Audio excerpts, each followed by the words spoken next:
성철 스님 열반 30주년을 기념해서 백년 불교 문화재단과 불교 방송에서 공동 기획한 정독 선문정동 공부를 함께하고 있는 동의대학교 강경구 교수입니다. 이번 시간에는 제3장 번뇌 망상의 설법을 함께 살펴보는 시간을 갖도록 하겠습니다. 선문정론은 전체 19장이 꼬리에 꼬리를 무는 방식으로 구성되어 있습니다. 그러니까 제1장에서 견성하면 바로 부처다 하는 이야기를 했으므로 제2장에서 성품을 본다고 했는데 그 성품이라는 것이 무엇인가? 그래서 중생불성이라는 장이 시설되었고, 그리고 이제 모두가 불성을 갖추었다면 왜 우리는 여전히 중생으로 살고 있는가? 그 이유는 무엇인가를 밝히는데 중요한 이야기가 되는 번뇌 망상의 설법에 대해서 우리가 이제 들어볼 차례가 되었습니다. 번뇌 망상은 사실은 번뇌라는 단어와 망상이라는 두 가지 친연성을 갖는 단어의 조합입니다. 완전히 같은 뜻은 아니란 말이죠. 그러니까 번뇌라는 것은 번거로울 번자에 시끄러울 뇌자를 쓰니까 속 시끄러운 일이 될 거라고요. 그리고 이제 그것은 이렇게 저렇게 시비호를 나누고 취사 선택을 나누는 분별적 사유에 의해서 일어나는 속 시끄러움입니다. 그리고 이제 번뇌라는 것을 우리가 살펴보면 불교사적으로 근본 번뇌, 수번뇌의 이야기가 있기도 하고, 그리고 견사옥, 진사옥, 무명옥이라는 삼옥의 구조로 설명하기도 하고, 우리가 잘 알고 있다시피 108번뇌를 말하기도 하고, 또 84,000번뇌를 말하기도 합니다. 그래서 이제 결국은 번뇌를 말하려면 8만대장경이 필요할 정도다 하는 성철 스님의 얘기도 틀린 것이 아니다. 그래서 이제 중아함경을 보면 실제로 모든 번뇌의 경이라는 경전도 있을 정도가 됩니다. 이것이 이제 번뇌에 대한 이야기라면 망상이라는 것은 실제가 아닌 헛된 생각이라는 뜻이 되겠습니다. 그러니까 그 헛된 생각의 핵심은 분별에 있어요. 그래서 분별망상이라고 부르기도 하고 헛되다는 의미에서 허망분별이라고 부르기도 합니다. 왜 우리가 사회적 병리, 사회적으로 신경증에 대해서 어떤 경우는 과대망상, 피해망상이라는 질환으로 나타나기도 하는데 이것 역시 실제와 부합하지 않는다는 점에서 망상의 정의에 딱 들어맞는 경우라고 할 수 있을 것 같습니다. 이 번뇌 망상을 이제 합쳐서 성철 스님이 한 장의 제목으로 삼은 것은 시시콜콜한 번뇌 이야기를 생략하고 모든 번뇌의 출발인 망상에 대한 이야기를 하겠다는 그런 이제 주제 의식을 드러낸 제목 설정이라고 할 수 있을 것 같아요. 번뇌 망상의 핵심은 이렇습니다. 결국 속 시끄러운 일이 있을 때 우리는 이런저런 남에게 도움되는 일을 하기가 어려워집니다. 그래서 선의 실천을 방해한다 하는 것이 번뇌 망상의 첫 번째 작용이 될 것 같고, 두 번째는 당연하게도 이런저런 악을 저지르게 된다. 왜냐하면 이제 속 시끄럽다 보면 사회적으로도 속이 불편하면 이런저런 상괴를 벗어난 행동을 하게 마련이란 말이죠. 불교적으로는 더 그럴 것 같고요. 그리고 무엇보다도 이게 스스로 눈덩이를 굴리듯이 번뇌 스스로 자기를 키워나가는 일종의 증식작용을 한다. 그리고 이 세 가지가 모두 선을 가로막고 악을 증장시키고 번뇌 스스로를 증식시키는 이 번뇌 망상의 작용이 결국은 진리의 실상을 보지 못하게 한다. 그러므로 이제 번뇌 망상을 끊어내야 된다 하는 이제 불교의 입장이 세워지는 겁니다. 번뇌 망상을 끊는 데는 두 가지 방법이 있을 것 같습니다. 물론 교리에서 말하는 것이고요. 첫째로는 번뇌망상에 대해서, 각종의 번뇌망상에 대해서 그에 적절한 맞춤형 대응법을 내세우는 겁니다. 예를 들어서 탐진치다, 번뇌의 대표 선수잖아요. 그러면 탐욕이라는 것이 결국은 나와 대상의 모양에 대한 집착에서 일어나니까 모양이 결국 청정하지 못한 것들로 채워져 있다는, 부정하다는 것을 관찰하는 부정관을 실시한다. 예컨대 우리 몸에 대한 애착과 탐욕이 있다면 우리 몸을 관찰하면서 눈에는 눈물, 코에는 콧물, 귀에는 귓밥, 입에는 침, 몸에는 체액과 고름과 피로 채워져 있는 이 존재의 실상을 관찰함으로써 탐욕이라는 번뇌를 극복하게 된다. 이것이 이제 말하자면 상대에서 다스리는 법, 한문으로 말하자면 대치법이라고 부르는 것입니다. 분노 역시 마찬가지입니다. 나에게 위해를 가하거나 나를 손해를 끼친다고 생각하는 타인에 대해서 혹은 외부에 대해서 스스로 분해하는 것이 분노잖아요. 근데 우리가 실상을 알고 보면 나와 세계가 둘이 아니고 나와 타인이 둘이 아니라고요.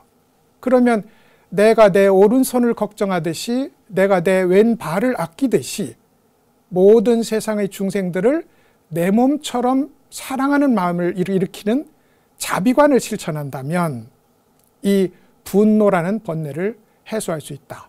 어리석음 역시 우리가 실상에 대해서 잘 모르는 것이 어리석음이니까 이 세상이 발전해 나가고 생겨나가는 연계의 법칙에 대해서 철저하게 눈뜨는 인연관을 실천한다면 이 어리석음이라는 분노를 상대에서 다스릴 수 있겠다.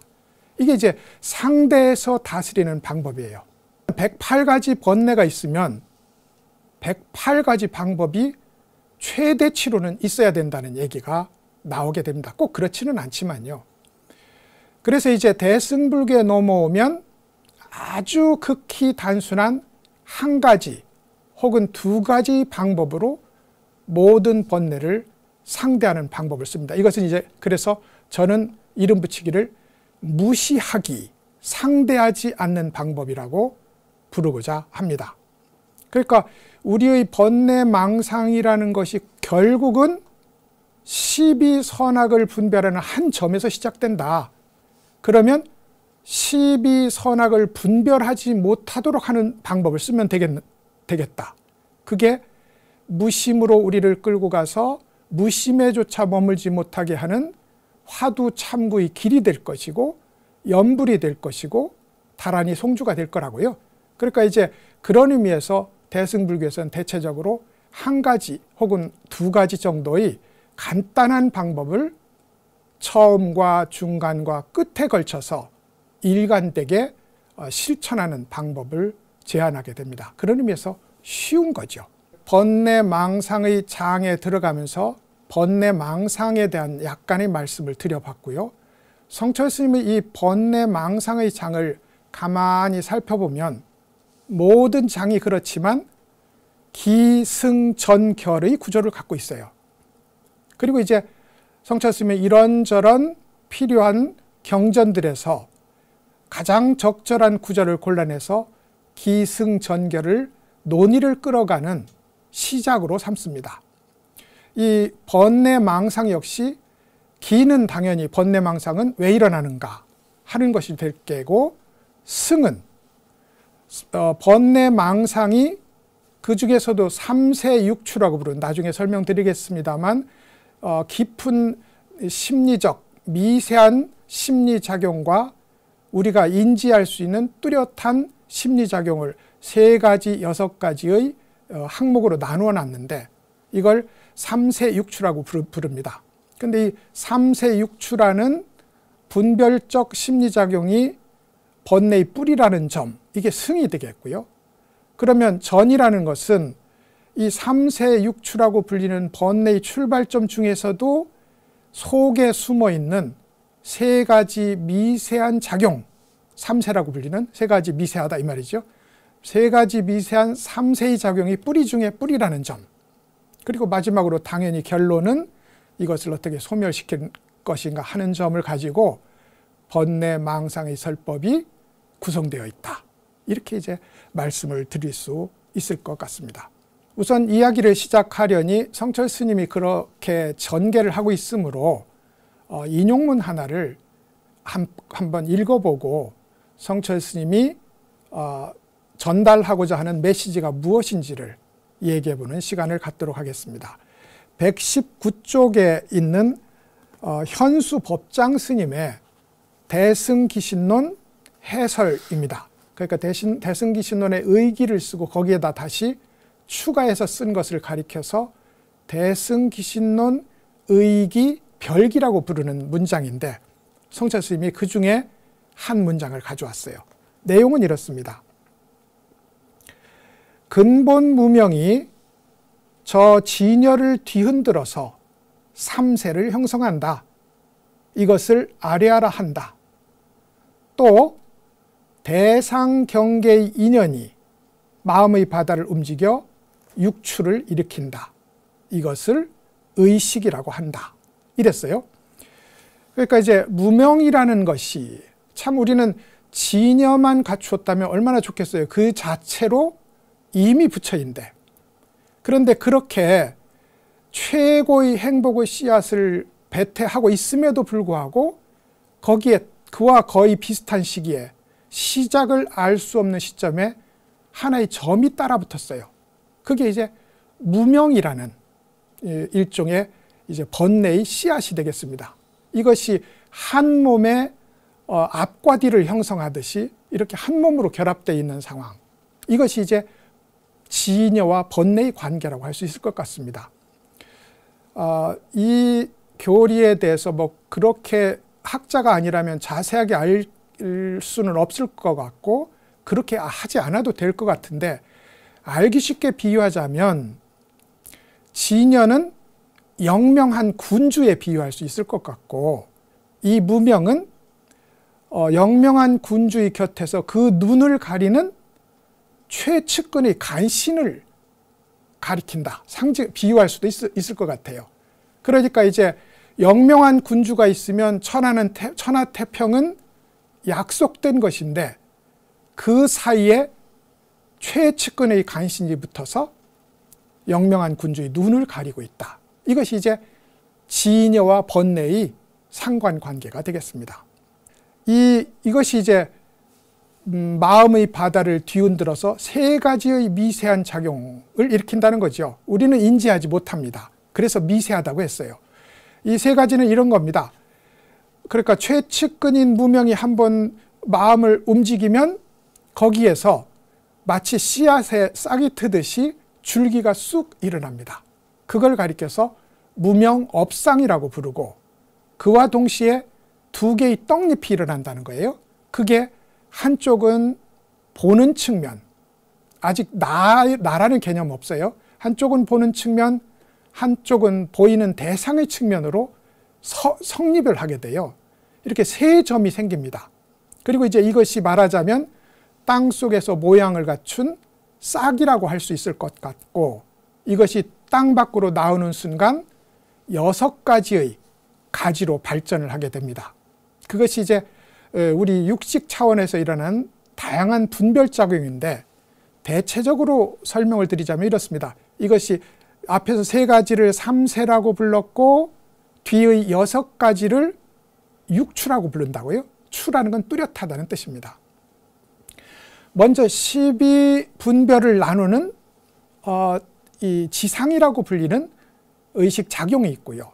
그리고 이거 12분별이 연속되어서 일어나는 소위 판단과 취사선택이 있게 됩니다. 연속된다는 의미에서 상속상이라고 불러요. 그러고 나면 나에게 좋은 것 계속 경험을 한 번, 두 번, 세 번 연속하고 나면 나에게 좋은 것, 나에게 나쁜 것이 생길 것 같고, 나에게 좋은 것은 내 것으로 삼고 나에게 싫은 것은 물리치는 이런 취사 선택의 집착이 일어납니다. 그리고 나면 이제 좋은 것에 대해서는 사랑이니 행복이니 정이니 이런 이름을 붙이고 나쁜 것에 대해서는 미움이니 불행이니 불의니 라는 이름을 붙여서 하나를 취하고 한쪽을 배제하는 이런 이름 붙이기 작업이 일어나요. 이 이름표를 붙이고 나면 이걸 이제 이 유식의 용어로는 이제 이 기신론의 용어로는 계명자상이라고 부르는데, 이름표를 붙이고 나면 그에 합당한, 그에 어울리는 행동을 하게 된다고요. 그래서 이제 그때부터 업이 일어나고 행동의 결과는 당연히 우리가 책임져야 될 결과로 나타나겠죠. 불행하게도 불교적 입장에서 보면 우리가 움직여서 행동을 하면 결과가 나타나는데, 그 결과는 대체적으로 99.9% 아니 100% 괴로움으로 연결되게 되어 있다. 이렇게 해서 이제 6가지 항목이 일어난다고요. 제가 아까 진열을 영명한 군주에 비유했고, 그리고 무명을, 최초의 무명을 최측근의 간신에 비유했어요. 그리고 이 최측근의 간신이 움직이면 3가지 작용을 일으키는데, 이걸 총리와 부총리 2명이라고 부를 수도 있을 것 같고, 아니면 전통시대의 영의정, 좌의정, 우의정에 해당한다고 부를 수도 있을 것 같아요. 근데 이들이 밀실에 숨어서 국정을 좌지우지하는 거죠. 영명한 군주를 뒤로 하고, 그리고 나서 이 3가지의 숨어있는 정승들이 숨어서 다양한 장관들을 임명하는데, 그게 6가지다. 아까 제가 비교적 항목별로 살펴보았던 그것을 6명의 장관 혹은 전통시대라면 6명의 판사라고 부를 수 있겠다. 이것이 이제 영명한 군주를 뒤로 하고 난신 적자들이 태평성대를 뒤집어서 소위 정부를 전복시킨 그런 이제 구조를 갖고 있다. 우리가 할 일은 뜻을 가진 지사가 되어서 이렇게 전복되어져 있는 정부를 바로잡는 운동에 들어가는 것이다. 그리고 그 바로잡기 위해서는 당연히 6명의 장관들과 3명의 대신들과 그리고 마지막 남은 군주 옆에서 간신 노릇을 하고 있는 마지막 측근까지 모두 조금 심한 말을 하면 척결해내는 그 작업이 끝났을 때 이 나라는 태평성대로 영명한 군주가 그 영명함을 발휘하는 태평한 국가로 복귀할 수 있게 될 것이다. 이 구도예요. 여기서 이제 3세, 저는 3명의 정승이라고 표현했고요. 6추, 저는 6명의 장관이라고 표현했다고요. 그 3세와 6추라는 이 세상을 어지럽게 뒤집어버린 난신적자들을 물리치는 일, 이것을 수행이라고 하겠다 하고 이제 저는 비유적으로 설명을 드리고 싶습니다. 근데 이제 이 3세 6추, 3명의 정승과 6명의 장관을 물리치는 일, 혹은 이들이 일어나는 과정, 이것을 첫 번째 번뇌 망상론의 첫 번째 문장으로 삼은 이유는 뭘까? 왜 이게 맨 먼저 이야기돼야 될까? 당연히 말할 것도 없이 108번뇌가 되었던 84,000번뇌가 되었던 모든 번뇌의 몸통은 이 3가지의 깊은 분별과 6가지 표층 분별작용에서 일어난다.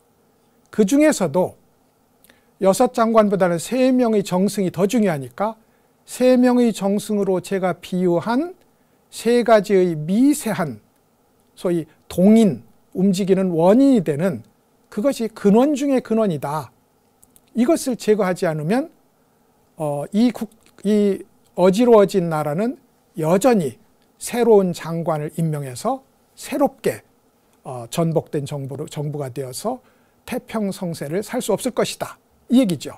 그런 의미에서 우리가 명백하게 보고 인지 가능한 번뇌만 몰아내면 되는 것이 아니라 저 깊은 밀실에 숨어있는 3명의 정승을 물리쳐야 될 것 같고, 그 정승을 다시 뒤에서 조종하고 있는 마지막 근본 무명이라는 이 최측근 간신을 몰아내야 태평성대를 복구하는 그런 작업이 완료되는 것이다.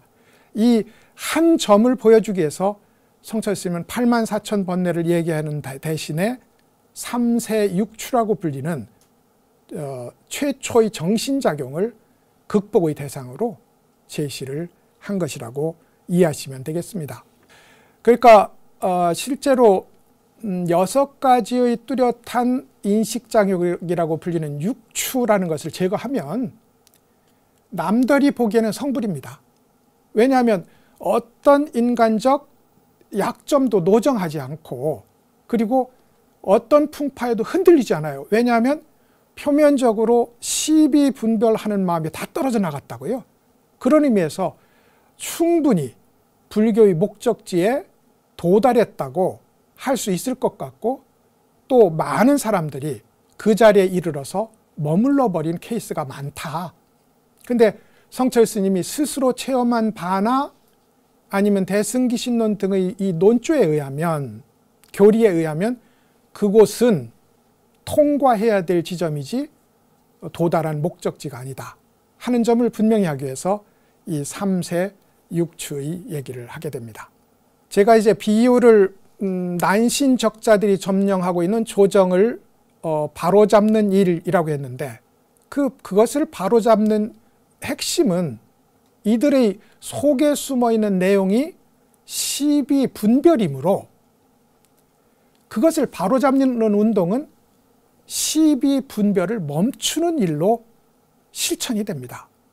그럼 시비 분별을 멈추는 일이 바로 화두를 드는 일이잖아요. 무심이고 무심에조차 머물지 못하고 이무없고라는 참신한 새로운 의문으로 일어나는 자리, 이것을 유지하는 일, 밀고 나가는 일, 이것이 이제 화두인데 말하자면 이제 불의한 정부를 바로잡는 일이므로 제가 기왕에 비유했으니 또 하나의 비유를 들자면 이 화두는 중국의 무협지에서 말하는 의천검, 도룡도와 같다.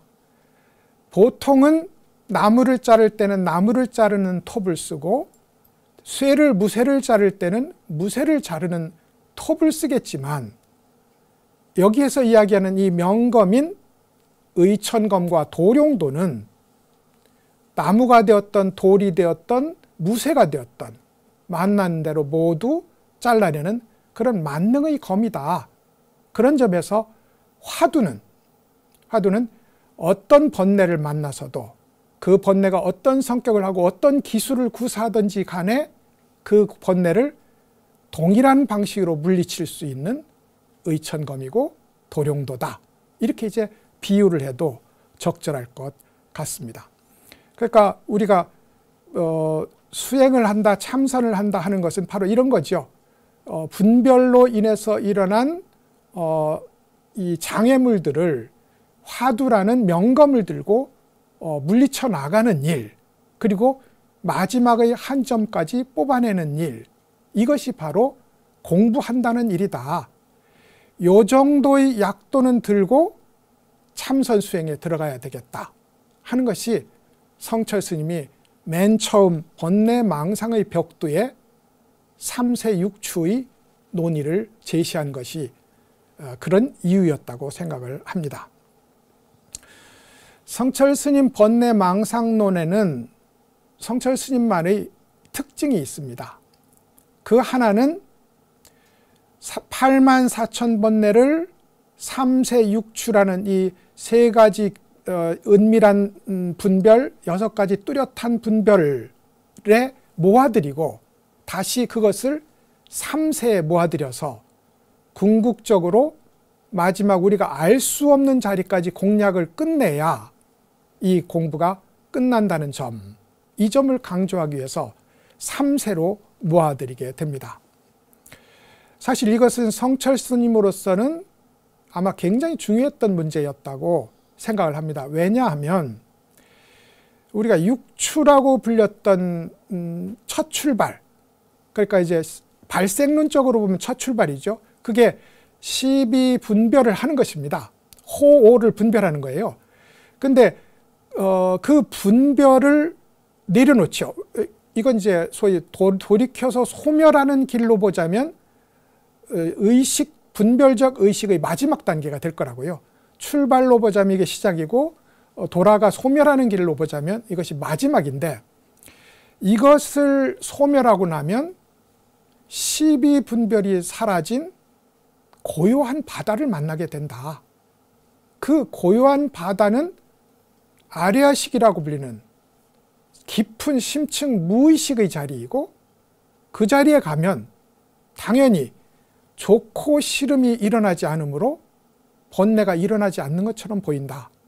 그러면 대부분의 수행자들은, 이 정도의 약도를 갖고 있지 않는 대부분의 수행자들은 거기에 만족해서 번뇌가 일어나지 않으니 곧 성불이다 하는 입장에서 견성을 선언하고 도량을 차리고 자기를 속이고 남을 속이는 일에 들어가게 된다. 이게 이제 성철 스님의 소위 선의 현실에 대한 비판이었다고 말할 수 있습니다.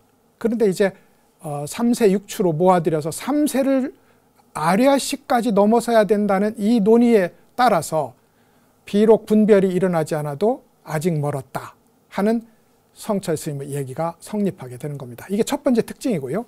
그러니까 성철 스님 번뇌망상론의 첫 번째 특징은 3세 아리아식의 소멸이라야, 그것까지 소멸해야 번뇌의 뿌리가 뽑힌다는 점을 강조했다는 점이고, 다른 하나는 불교적 상식을 갖춘 사람은 다 알 수 있는 얘기인데, 표층의식을 육식이라고 부르고요, 중간에 잠재의식을 제7만라식이라고 부르고, 심층의 의식을 제8아리아식이라고 불러요. 그런데 지금 이제 제8아리아식 얘기는 했잖아요. 세 가지 미세한 작용이라고도 표현했고, 밀실에 숨어있는 3명의 정승이라고도 비유했습니다. 그리고 이제 6추는 6명의 장관이라고 비유했고, 그에 대해서 기본적으로 분별을 내용으로 하는 발전 노선을 보여드리기도 했습니다. 근데 7식을 말 안 했거든요. 말을 하지 않은 이유는 성철 스님이 제7만라식에 대한 논의를 생략했기 때문입니다. 근데 이게 재미있는 것이, 우선 성철 스님은 제가 설명한 만큼도 6추에 대해서는 설명을 하지 않았어요. 그러니까 6가지가 어떤 내용으로 발전해 나가는지를 설명을 안 하고, 오로지 그런 것이 있는데 결국은 조정에 숨어있는 3명의 밀실에 숨은 3명의 문제 정승들이다, 이 문제로 끌고 갔단 말이죠. 그러면 이제 왜 이렇게 번뇌에 대해서 극히 단순한 방식으로, 그 시작이 되는 원점만을 이야기하는 방식으로 번뇌론을 풀어갔을까? 우선 번뇌를 자세하게 얘기하면요, 번뇌를 실체화하는 오류에 빠지게 됩니다. 번뇌를 이런 번뇌 저런 번뇌 얘기하면 그야말로 속이 죽 끓듯이 번뇌에 대한 이해가 일어나고, 그리고 이제 그 번뇌를 모두 해결해야 될 것 같은 난감함에 빠지게 됩니다. 이것을 이제 제가 표현하기에 번뇌를 실체화할 위험성이 있다. 번뇌는 헛개비거든요. 번뇌의 망상이라는 것이 따로 있지는 않거든요. 근데 그것을 실제 있는 것처럼 생각하고 그것과 싸움을 벌인다. 이건 이제 밤에 몽당 빗자루가 변한 헛개비와 밤새 싸움을 벌이는 그 일로 비유할 수도 있을 것 같습니다. 그런 의미에서 번뇌 망상에 대한 논의를 그야말로 거의 생략했다. 두 번째로는 번거롭다. 세 번째로는 도덕적 작업으로 오인될 수 있습니다. 저와 같이 불교 공부를 하는 교수님들도 있는데 실제로 늘 고민하시는 것이 오늘도 분노에 지고 말았다는 고민들을 늘 내놓으시는 것 같아요. 그러니까 오늘도 분노에 지고 말았다. 그러면 불교 공부를 하면 분노를 이기는 사람이 된다. 근데 내 공부는 아직 멀었다 이거죠. 그렇게 이제 소위 분노를 내려놓고 너그러운 사람이 불교를 공부하는 결과일까? 물론 결과적으로는 기도를 하고 참선을 하고 수행을 하다 보면 분노가 저절로 사라지는 결과는 일어납니다. 그렇다고 탐욕을 내려놓고 분노를 내려놓고 도덕을 잘 지키는 그런 도덕주의적 인간이 되기를 불교는 안내하고 가르쳐 보이는가? 그렇지는 않다는 거죠. 왜냐하면 그것보다 시비분별이라는 틀을 나누고 우리의 삶을 틀 속에 가두어 버리는, 그래서 이제 관념에 조종당하는 소위 인형이 되는 그런 문제를 지적하는 것이지, 시비선악을 분명하게 나누고 그른 것에서 옳은 것으로, 악한 것에서 착한 것으로 건너가는 문제를 이야기할 수는 없다. 결과는 그렇게 되지만 말입니다. 그래서 이제 불교의 수행이라는 게 도덕적 작업하고는 일정한 거리를 갖는다는 점, 이걸 보여주기 위해서 성철 스님이 번뇌를 자세히 논하지 않고 3세로 모아들인 이유가 된다고 설명을 드려도 되겠습니다. 말라식에 대해서는 참 재밌는 일이 하나 있는데, 성철 스님의 최초 법문을 백일법문이라고 부르면 되잖아요. 근데 백일법문에서는 칠식이 필요하다. 칠식에 대한 논의를 해야 된다. 그리고 다시 81년, 그것이 67년이고 10몇 년이 지난 81년도에는 선문정도를 쓰면서 칠식에 대한 논의는 생략하는 것이 수행에 도움이 된다. 이렇게 입장을 바꿉니다. 그래서 가만히 여러 차례 이제 생각을 해보면 성철 스님은 왜 입장을 바꾸었을까 하고 가만히 생각해 보다가 입장을 바꾼 것이 아니다. 백일법문은 교리의 차원에서 논리를 맞추어 가면서 불교를 이야기한 것이고, 선문정론은 선을 실천하는 입장에서 교리를 가져다 쓴 것이다. 그러면 백일법문에서는 제7식을 언급을 해야 6식에서 7식으로 7식에서 8식으로 건너가는 논리의 어떤 매듭을 지을 수 있을 것 같고, 선에서는 논리를 추구하는 것이 아니기 때문에 굳이 7식을 말해서 그것에 대한 관심을 끄는 것보다는 마지막의 숙제인 3세 아리아식을 타파하는 것으로 모든 관심을 끌어들이자. 그래서 이제 이유가 그겁니다. 수도하는 데 있어서 말이죠. 수도상에 아무런 관계가 없으므로 생략한다. 이렇게 얘기했어요. 이것이 이제 백일법문과 선문정로에 보이는 제7식을 둘러싼 차이점의 원인이라고 제가 이제 생각을 해봅니다. 여기서 다시 한번 우리가 이 제3세 육추를 설하면서 이 전체를 뚫고 지나가는 명검인 의천검 도룡도에 해당하는 것이 화두다. 그러면 왜 화두가 그렇느냐? 이겁니다. 3세 육추가 모두 분별을 기준으로 매겨져 있잖아요. 그 실 내용은 분별이라고요. 기본적인 특징이. 그런데 화두는 분별을 멈추게 하는 강력한 기능을 발휘한다. 그런 의미에서 이것이야말로 분별을 내용으로 하는 소위 번뇌 망상을 상대하는 만능의 무기가 될 수 있겠다. 이것이 이제 성철 스님이 지속적으로 화두 참구를 유일한 해결책으로 제시하는 이유가 될 것 같습니다. 이제 두 번째 문장을 하나 더 읽어보고 이 얘기를 기승전결이니까요. 전개를 한번 따라가 보도록 하겠습니다. 123쪽에 있는 역시 동일한 현수 법장 스님의 얘기인데요. 이런 얘기가 있어요. 이제 익숙해지셨을 겁니다. 3세 육추라는 말이 숨어서 농간을 부리는, 비밀스런 공간에 숨어서 농간을 부리는 정승이 3명의 정승이고, 육추는 현장에 나와서 이런저런 편가르기를 하는 6명의 장관이다. 이렇게 비유할 수 있다고 제가 말씀드렸으니 3세 6추는 이제 좀 이해가 될 거라고요. 3세 6추가 모든 번뇌를 다 포함한다. 그것은 모두 진여를 밝게 깨닫지 못하기 때문에 일어나는 것이다. 그러므로 무명이 모든 번뇌를 낳는다는 것을 알아야 된다. 무명이 108번뇌, 84,000번뇌 모든 번뇌를 낳는 원점이라는 것, 시작점이라는 것을 알아야 된다. 그러면 시작점으로 108번뇌라고 하면 107번뇌까지 해결했다 해도 마지막 하나의 이 무명이라는 번뇌를 해소하지 않는 한 108번뇌는 다시 늘어나게 돼 있다. 이 논리거든요. 그런 의미에서 무명은 이 망상의, 번뇌 망상의 출발이자 특징이다. 이게 무슨 얘기인고 하니요. 모든 번뇌는 논리적으로 보면 무명이라는 한 점에서 시작함으로 출발입니다.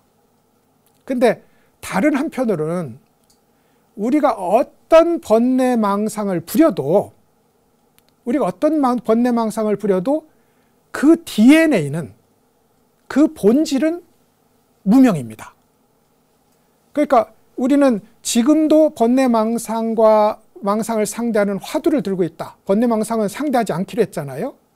그러면 번뇌 망상은 상대하지 않고 옆에 제껴두고 화두를 든다고 했을 때 이것이 공략되는 지점은 무명이고, 이 공략이 실천이 진행되어서 궁극적으로 해소하는 것 역시 무명이다. 말하자면 이 공부는 시작부터 끝까지 무명과의 싸움이다. 이렇게 이제 표현을 할 수 있을 것 같습니다. 이게 이제 무명에 대한 얘기였고요. 현수 스님은 무명이 진여를 가로막고 있다 했단 말입니다. 여기서 모든 게 출발한다. 그럼 진여는 제가 아까 영명한 군주로 표현을 했잖아요. 진여가 바로 눈 뜨면 태평성대는 보장되어 있다. 이것이 이제 진여의 비유라고요. 근데 이 진여라는 건 사실은 중생불성에서 얘기했듯이 진여는 불성의 다른 말이거든요.